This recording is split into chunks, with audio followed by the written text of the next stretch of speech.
بیننده عزیز سلام علیک. برنامه نوبتی ما نام گرفته است چرخ گردون. چرخ گردون به آن خاطر که درباره حوادث بین المللی این مراتب ما با شما صحبت میکنیم. برای چی چرخ گردون؟ به آن خاطر که این نشریه تأسیس داده رئیس شادروان اتفاق ژورنالیست‌های تاجیکستان اکبرعلی ستار بود و به خاطر زنده ماندن نام همین نشریه ما تصمیم گرفتیم که نام برنامه را چنین گذاریم. در صحبت امروزه ما روزنامه‌نگار و کارشناس رجب میرزا و مهمان امروزه ما سیاستشناس تاجیک شیرعلی رضاییان حضور دارند. خوش آمدید.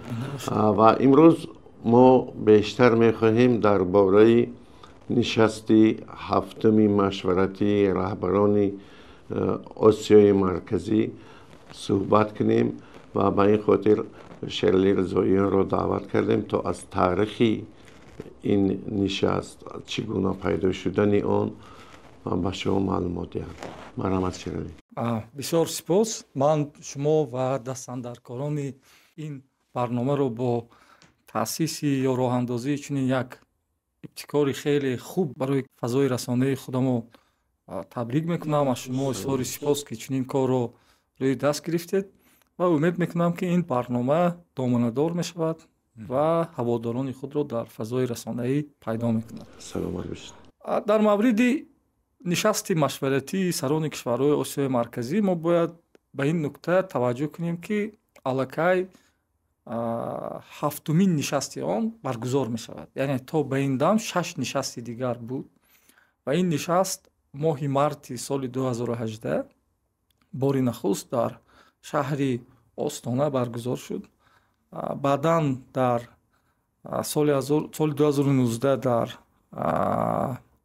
تاشکند، سال پاندمی برگزار نشد و سال 2021 در авази Туркменистон, соли 22 дар Исихкули Қирғизистон, соли 23 дар шаҳри Душанбе ва соли 24 дар бори дуюм дар Остона ва инак соли 2025 шояд як ҳафта пас аз ин бори дуюм дар Тошканд баргузор мешавад.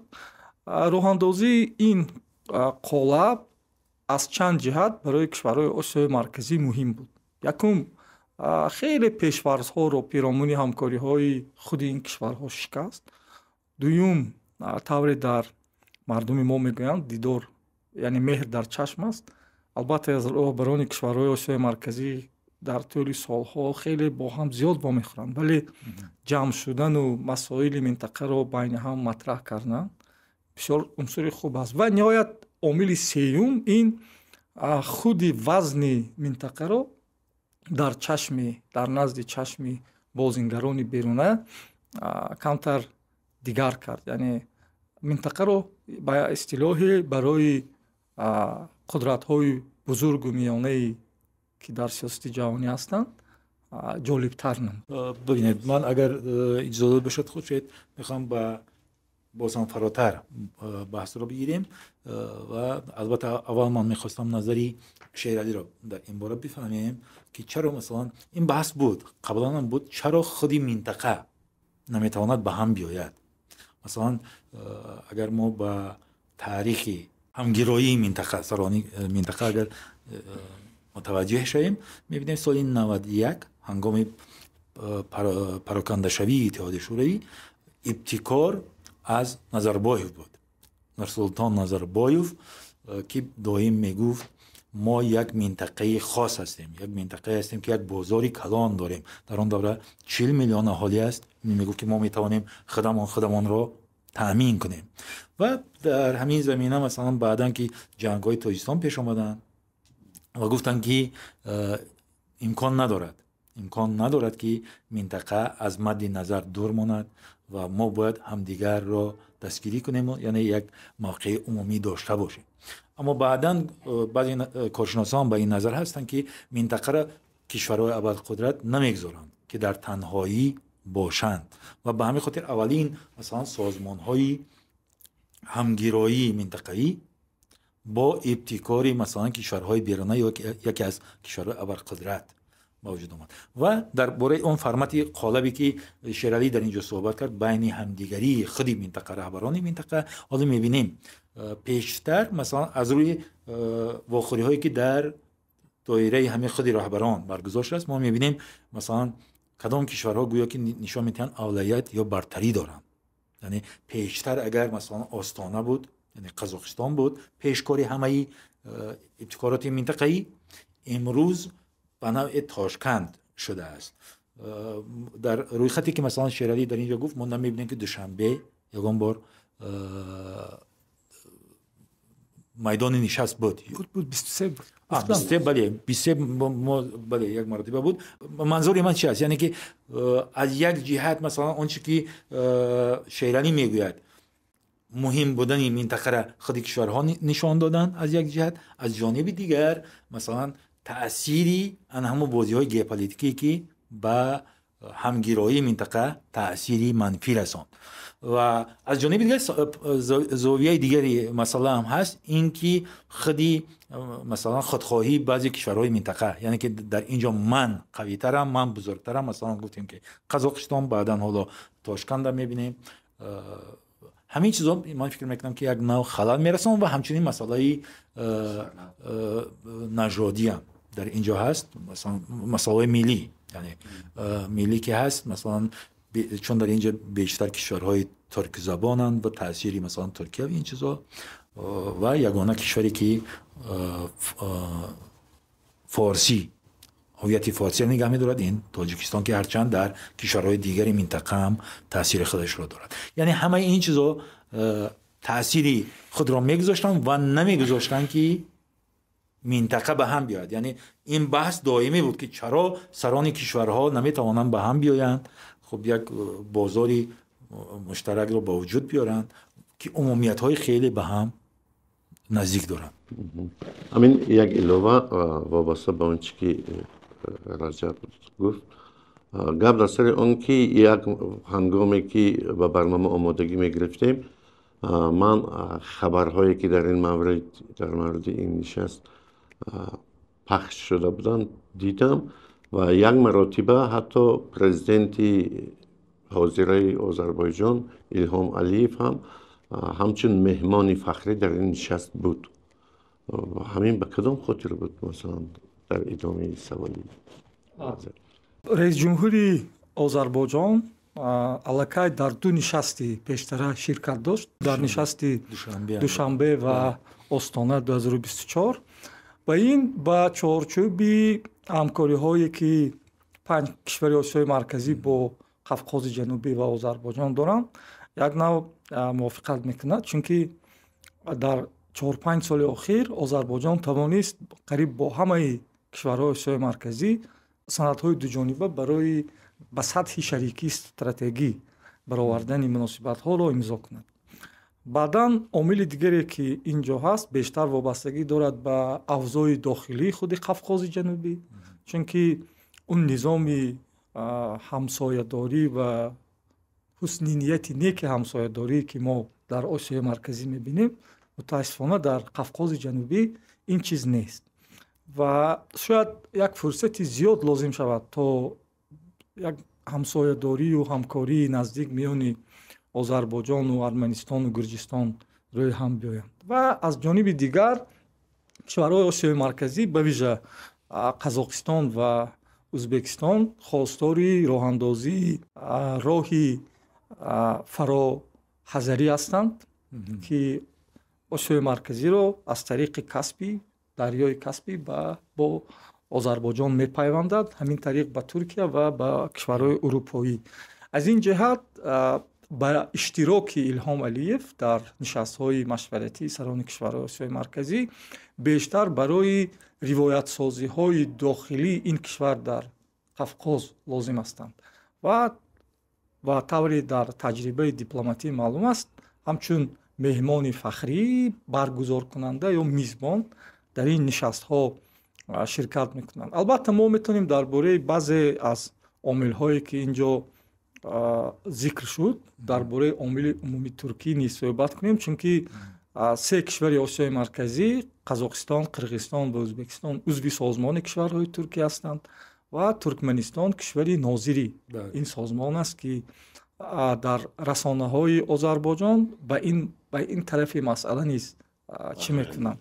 Вале ба назари ман дар қолаби худи 5 кишвари Осиёи Марказӣ боқӣ мондани ҳамин нишастҳои машваратӣ ба фоидаи худи кишварҳои минтақа аст, чун эҳтимоли даъвати Озарбойҷон имкон медиҳад, ки кишварҳои дигари абарқудрат ва миёна хостори даъват шудани худ ҳамчун меҳмони фахриро дар ин нишастҳо дошта бошанд. Ва собиқаи аввали ҳамкориҳои кишварҳои Осиёи Марказӣ, ки аз соли 90 оғоз гардида буд, 92, ва баъдан соли 2006 созмони вижаи минтақавӣ аз байн рафт, нишон медиҳад, ки маҳз ворид шудани як кишвари берун аз Осиёи Марказӣ ҳамин конструкторро мутаассифона аз байн бурд. Шералӣ, ман мехоҳам мавзӯъро ба ҳамин чиз наздиктар кунем. Яъне чаро худи кишварҳои минтақа камтар гӯё ки таваҷҷӯҳ кардан ва талош кардан барои ҳамгироӣ дар солҳои наздик. Масалан, шояд ки таъсири кишварҳои абарқудрат буд ки онҳоро намегзошт ба ҳам биёянд. хоб ё масалан боз чӣ, ё ки масалан ягон имтиёзҳои иқтисодӣ, намедонам, молиявӣ буд дар миён. خب مثلا ما دیدیم کشورهای مثلا ترکمنستان از همه دنیا مثلا کنار رفتگی است. اونا میگن که ما در همه جا همچون یک کشوری ناظر بوده میتونیم، از این بیشتر نه. ولی کشورهای دیگر مثلا این چیز را قبول وای ندارند، این گونه محدودیت ندارند. اینجا سلسله عامل ها هست. اگر ما بعد از سال 2000 به این موضوع نگاه کنیم، خودی وارد شدن نیروهای بین المللی با افغانستان 2001 بله بعد از سال 2001 2000 من 10 ساله رو به نظر گیریم، خیلی خیلی ابزار منطقه رو دیگر کرد. مثلا آسیای مرکزی در سالهای 2000 به ویژه پس از همین ماه نوامبر 2001 از یک منطقه بسیار کناری دنیا به محوریت آن نزدیک شد و کشورهای آمریکایی، اروپایی و دیگر کشورهای آسیایی توجه خود را به منطقه ما بسیار بسیار به طور برجسته به منطقه مناسبت کردن را آغاز کردند. و آن زمان اگر در یاد داشته باشید سلسله سفرهای خارجی راهبریت عالی کشور ما به اروپا و به آمریکا انجام شد که آن را مثل و کشادن تیرزه به غرب در رسانه ها نامگذاری کرده بودند. یعنی این عامل بسیار مثبت همزمان تاثیر به آن رساند که کشورها خواستند از اون فرصت هایی که ایجاد می شود برای خود بیشتر فایده گیرند و این یک عنصر بسیار مهم بود. در نتیجه دیگر اون روحیه عمومی منطقه‌ای که سالهای 90 شکل گرفته بود برای به دست آوردن یک مقدار نفع‌های بسیار جدی هم ژئوپلیتیکی و هم اقتصادی و سرمایه‌گذاری و دیگر با قطار دوم و سوم رفت. این عامل اول. عامل دوم باز در این است که بعضی از مدل‌های همکاری که در داخل منطقه بودند به ویژه در ساحه حمل و نقل، آب و انرژتیک و غیره و هکذا آنها بعضی نقص‌های خود را نشان دادند و از بس که کشورهای منطقه در سمت دولت سازی نیز حرکت می‌کردند و طبیعی است که دولت سازی پیش از همه تقویت خود کشور را در نظر دارد و اولویت منطقه‌ای را به زینه‌های بعدی می‌برد و این عامل هم نیست تاثیر رساند، چون که در برابر دولت سازی راه اندازی کردن عنصرهای منطقوی یک نوع تضاد یا یک نوع صدمه را میتواند به وجود آورد. و عامل نهایت سوم در این بود که وقتی از بس که آسیای مرکزی به حوزه بسیار جدی کشورهای ابرقدرت تبدیل یافت، نگاه به منطقه تغییر یافت و بعضی کارشناسانی که به نظریه توطئه بسیار باور دارند آنها در مورد آغاز شدن بازی بزرگ دو صحبت کردند که برای шунавандаҳо ё бинандаҳои барномаи шумо ман гуфтанӣ ҳастам, ки бозии аввали бузург маҳз дар қаламрави Тоҷикистон, яъне меҳварияти бозии аввали бузург дар асри 19 маҳз қаламрави Тоҷикистон буд ва маҳз ҳамин қаламрави Тоҷикистон, яъне ҳалли масъалаи Помир соли 1895 ин чизро чӣ мекард, яъне нишон медод. Ва аз ҳама омили дигари муҳим дар ин аст, ки худи кишварҳо як нав сардии мобайни онҳо ки буд, ин чиз намегузошт. Вале аз замоне ки баъд аз соли 2006 ҳамеша андешаи ҳамгироӣ ё як созмони минтақаӣ буд, вале амалан як андоза баъзе кишварҳои калидии минтақа барои дар чунин қолаб вуҷуд доштани ҳамкориҳои минтақаӣ омода набуданд ва онҳо бештар матраҳ мекарданд, ки мо бояд бо ҳамаи қудратҳои бузургу миёна ҳамкориҳои дуҷонибаро дошта бошем. бибин ман мазарат мепурсам, ки хушед фикр мекунам, ки мо сари мавзӯъ аллакай наздиктар мешавем. аз ҳамон асри 19 ки дар инҷо тарихчиша ёд кардем, ихтилофоти байни масалан Русия буд, Британия буд, хуб Чин масалан, ва баъдан дар инҷо гуфтам мумкин, ки ба минтақаи нуфузи Русия таъсир табдил ёфт минтақа. хуб дар ин миён мо бибинем, яъне ки аксари масалан ҳамгирона шудани минтақаро ман сабабаша дар ин мебинам, ки бештар мо такя мекардем ба Русия то солҳои масалан ҳатто 2000 гуфтам мумкин. ман дар хотир дорам як матлаб аз президенти мо чоп шуда буд дар матбуоти Русия, дар независимая газета, Тоҷикистон дар остонаи асри 21, ва дар онҷо ба истилоҳ гилаҳоям аз Русия карда мешуд, ки масалан Тоҷикистон инқадар захираҳои зиёди табиӣ дорад, конҳои кашфношуда дорад, масалан инқадар чизо дорад, мо ба сармоягузорони хориҷии дигар масалан онҳоро имкон надодем, мо ҳанӯз дар интизори сармоягузории рус ҳастем, Русия ҳастем. яъне бо ҳамин, яъне ки гуфтан мумкин, ки то ҳамон давра, то соли 2001, то сентябри 2001 минтақа як нав таваққуи бештар аз Русия дошт. ва дар ҳамин ҷо масалан агар ёдатон бошад 14 ё 15 октябри соли 2001 Путин ба Душанбе омад шабона. як матлаби хеле ям чоп шуда буд, начинаи визит Путина. на 14 октябри 14 ё 15 октябри соли 2001 омад ва гӯё ки баҳсҳои асосии минтақа ва мавқеъгириҳо дар вобаста ба масоили Афғонистон аллакай ҳалли худашона ёфтанд, дар формати нави муносибатҳо як нав оғоз шуд ва ана ҳамин роҳ кушод барои ҳамгироии дигар бо кишварҳои дигар, аллакай муносибат кардан бо кишварҳои дигар ва якбора масалан сармоягузориҳои нисбӣ ба Тоҷикистон ҳам. оё яъне гуфтан мумкин аст, ки ҳамгироӣ бештар ҷанбаи молиявӣ дошт, яъне кишварҳои минтақа интизор доштанд, ки бештар сармоягузорӣ мекунад. ин интизорӣ агар мо аз нишасти охире ки байни сарони кишварҳои Осиёи марказӣ ва Амрико буд ва бештар бо Русия буд, бо Иттиҳоди Урупо буд, мо инро мебинем. вале ҳамзамон баъзе даъватҳо барои сармоягузор будани худи кишварҳои Осиёи марказӣ ба иқтисоди он кишварҳо низ ҳаст. албатта омили сармоягузорӣ ва иқтисодӣ ҳамеша калидӣ буд, вале азбаски ҳамкориҳои дохили минтақаӣ дар Осиёи марказӣ дар сатҳи поён буданд, ин фурсати хеле зиёдро барои қудратҳои беруна медод, то баъзе манофеи худро дар ин ҷо бештар пиёда кунанд.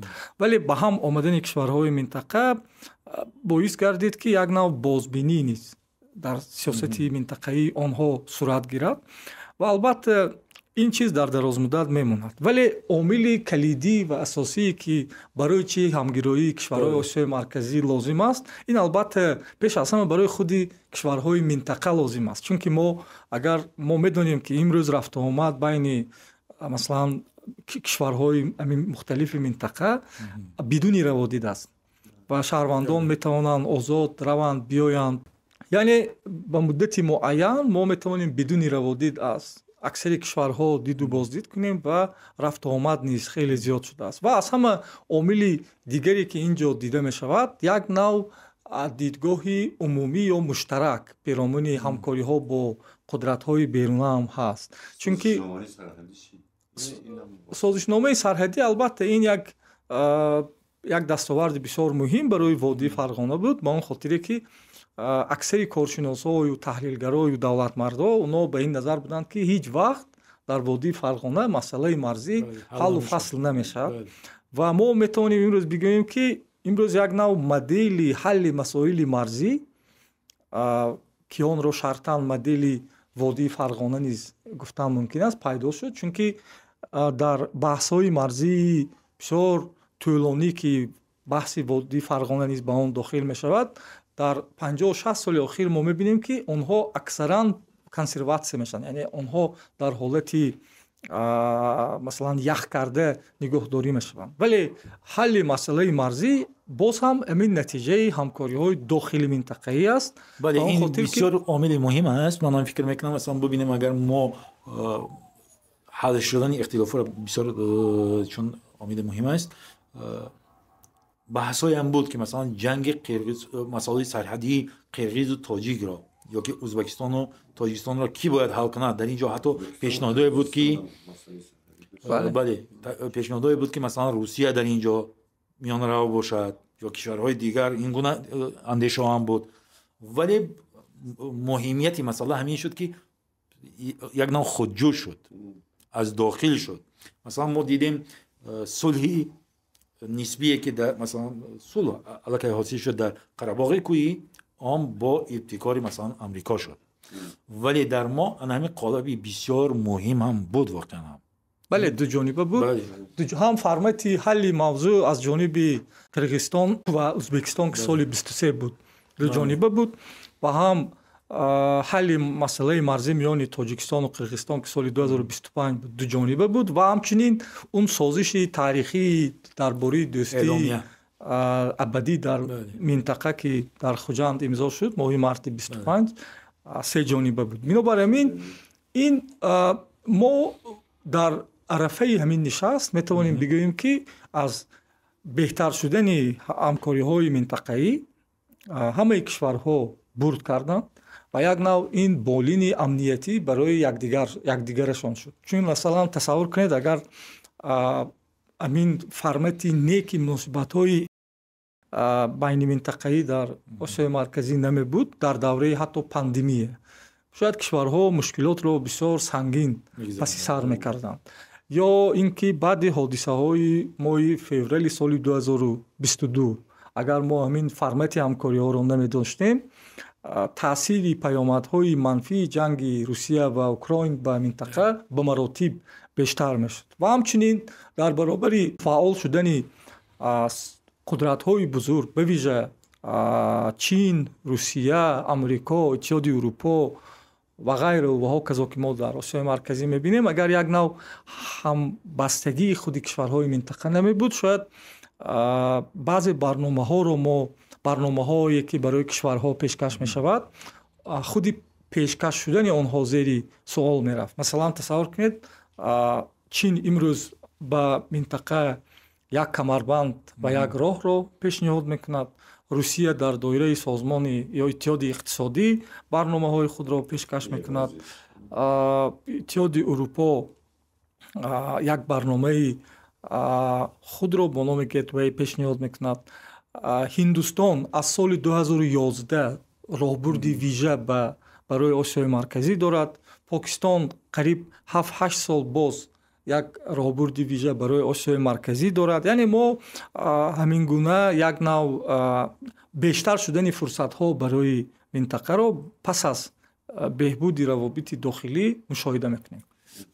شیرالی، من درباره منفیت‌های مثلا وضعیت حاصل شده البته همه احساس میکنیم که مثلا ما امروز در شکل بسیار آرام خب زندگی میکنیم، یک در منطقه عمومی، دیدیم که رفت آمد بسیار خوب هم داریم، ولی بیاین سری این خطرهای احتمالی صحبت کنیم که کدام مثلا خطرهای احتمالی برای برهم زدنی همین ثبات و دوستی و همگرایی میتواند وجود داشته باشد. کدام مثلا عامل ها را شما میبینید در همینجا؟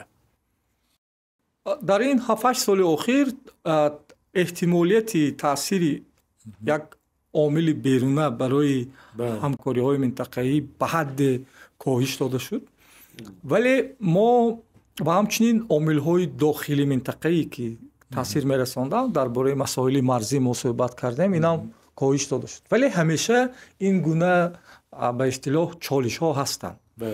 ин чолишҳоро мешавад дар се сатҳ баррасӣ кард. аввал сатҳи ҷаҳонӣ, чунки он равандҳое ки мо дар ҷаҳон мушоҳида мекунем ва он тамоюле ки ҳаст ва номуайяние ки ҳаст, вай метавонад ба кишварҳои мухталиф ва ба виҷа кишварҳои рӯ ба рушд таъсири бисёр манфӣ расонад. ин омилҳо метавонад табиӣ ё ғайри табиӣ бошад, чунки ва пешбинӣ кардани онҳо бисёр бисёр мушкил аст. ва ҳамчунин ба доираи ҳамин омил метавон як нав то кадом андоза ҷиддӣ шудани таҳдидҳои воқеиро масалан мо бинем. чавли маълум аст имрӯз ҳамкориҳо миёни ё равобит байни Покистону Толибон дар як шакли бисёр бӯҳронӣ аст. амрико дар сатҳи ҷаҳонӣ ба садгузории Чин машғул аст ва Осиёи марказӣ ба унвони як ҷуғрофияи ҳаммарз бо Чин метавонад барои ин кишвар таваҷҷӯҳ дошта бошад. Русия барои эҳё ва барои боз ҳам тақвият бахшидани ҷойгоҳу нуфузаш дар Осиёи марказӣ даст ба кор аст. кишварҳои ба монанди Туркия як роҳкори худро барои минтақа таҳия карданд ва таври дар аввал шумо гуфтед, яъне омили ба истилоҳ қавмию забонӣ метавонад барои асҳампошии, яъне чолише бошад барои асҳампошии минтақа ва ғайра. ва ин чизҳо албатта таъсир мерасонад. дар сатҳи минтақа мо метавонем пиромони чунин омилҳое ба монанди ҳамкориҳои хоси кишварҳои минтақа бо худи қудратҳои беруна ҳарф занем.